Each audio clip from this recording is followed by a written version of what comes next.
Após a declaração do chanceler alemão Friedrich Merz de que não haverá encontro entre Putin e Zelensky, surgem mais detalhes chocantes sobre como o enviado especial de Trump, Steve Witkoff, simplesmente fez tudo errado.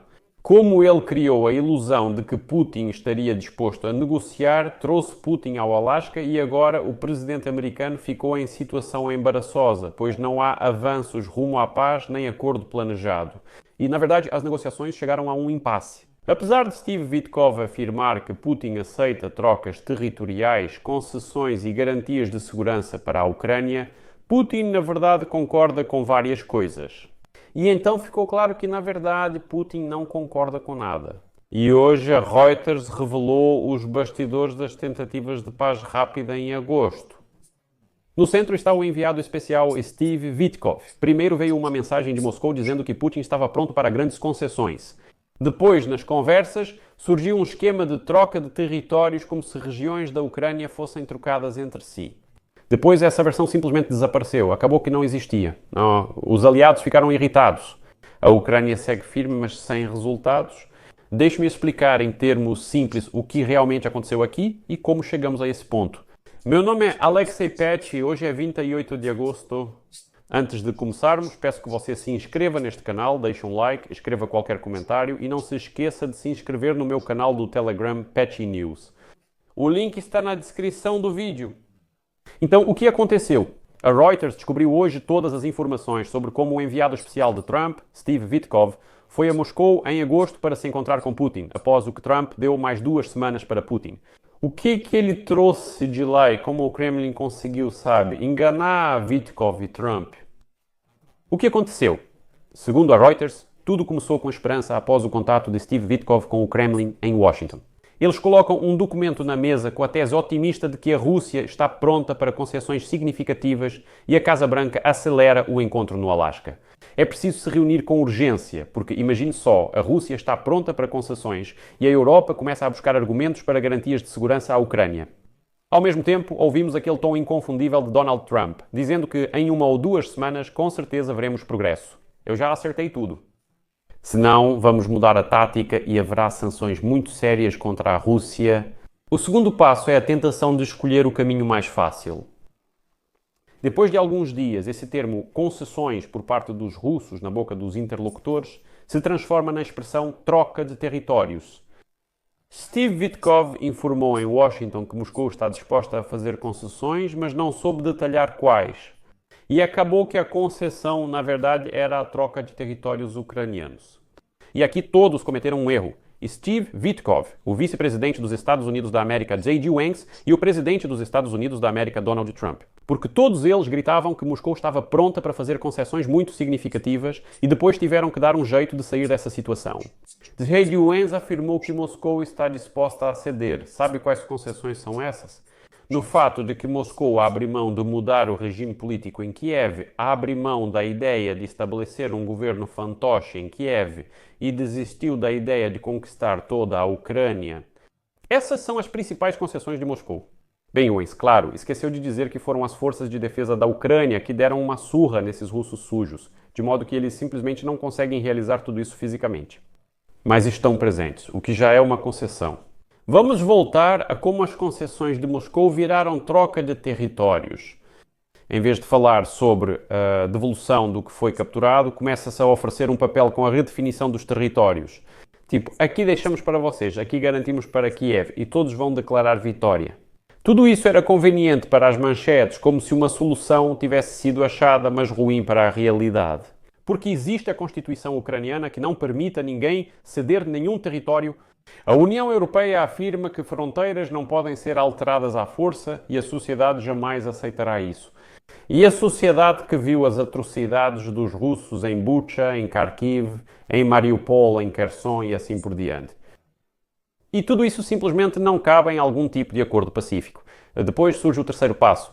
Como escreve a Reuters, despertar. Segundo a Reuters, a mensagem de Witkoff mudou. No caminho, a Europa ficou tensa. Kiev disse não, e no final a troca morreu como deveria ter acontecido.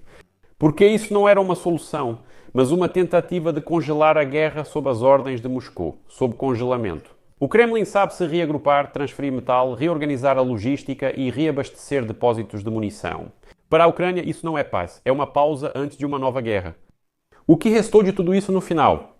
E o que restou foi uma verdade reconhecida por todos. Não existe caminho rápido, não haverá encontros em 1 ou 2 semanas para resolver tudo.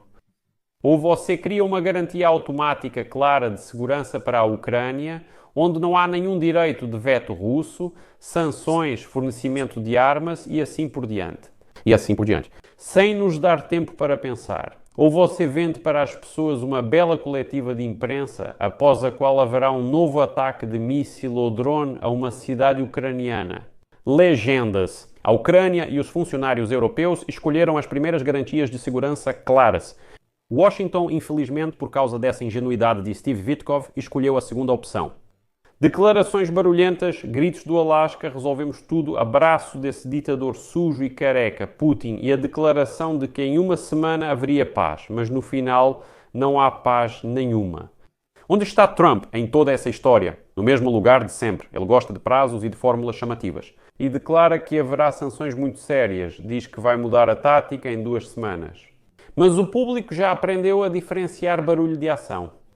Se as sanções atingirem pontos realmente sensíveis, como petróleo, bancos, frota clandestina e assim por diante. Então, isso não é barulho. Ok, eu mesmo vou ser o primeiro a dizer. Escutem, eu estava errado sobre o Trump. Ele mandou bem. Se em 2 semanas tudo virar piada, em poucos dias ouviremos sobre isso novamente. Em breve, Zelensky e Putin se encontrarão em Kiev com alertas aéreos. O que Trump diz é só conversa fiada. Como toda essa história de que Steve Witkoff trouxe para Washington uma mentira real de Moscou, como tudo isso afeta o acordo de paz? Paradoxalmente, sim. Enquanto a troca de territórios não foi descartada, ela tirava o oxigênio de ideias normais, porque todos só falavam disso, discutiam e analisavam. Agora ficou mais fácil se concentrar no que realmente importa: garantias de segurança para a Ucrânia. Ao mesmo tempo, aplica-se pressão económica, deixando Moscou bastante desconfortável. Sem vetos jurídicos nas garantias nem soluções fáceis. Finjam que isso é paz. Eu não estou romantizando nada aqui porque qualquer sistema de garantia será caro e imperfeito. É preciso entender isso. Sempre haverá um cético dizendo: e se isso não funcionar? Sim, tudo pode falhar se o mecanismo mantiver esse direito de veto para Moscou, mesmo que mínimo. Por isso que se repete o mantra de que, sem algum tipo de participação dos russos, violou, levou o troco. É isso.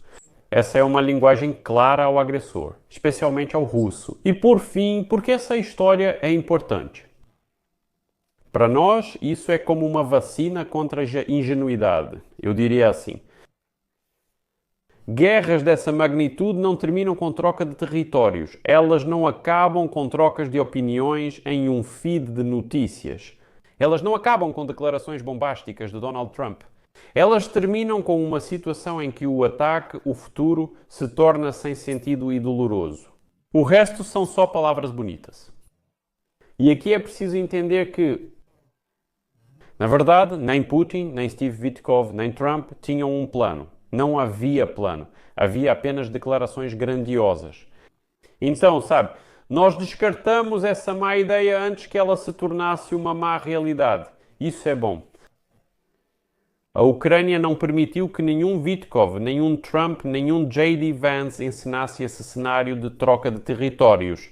Você entende que isso foi totalmente ditado por Moscou. Witkoff ouviu, foi a Washington e disse: essa é uma ótima ideia. Putin está cedendo. Vamos negociar e trocar territórios. Não, ainda bem que isso ficou só na ideia. Por isso, tentaram desenhar uma paz rápida em Washington em um guardanapo. Não deu certo, ainda bem, pois assim permanece o que funciona. Uma pesada pressão económica de ferro contra Moscou, uma engenharia pesada sobre a questão, garantias de segurança à Ucrânia e política rígida, sem ilusões. E o encontro dos líderes nesse cenário deixa de ser um objetivo e se torna uma ferramenta, e é exatamente assim que deve ser. Por isso eu vou encerrar aqui com reticências.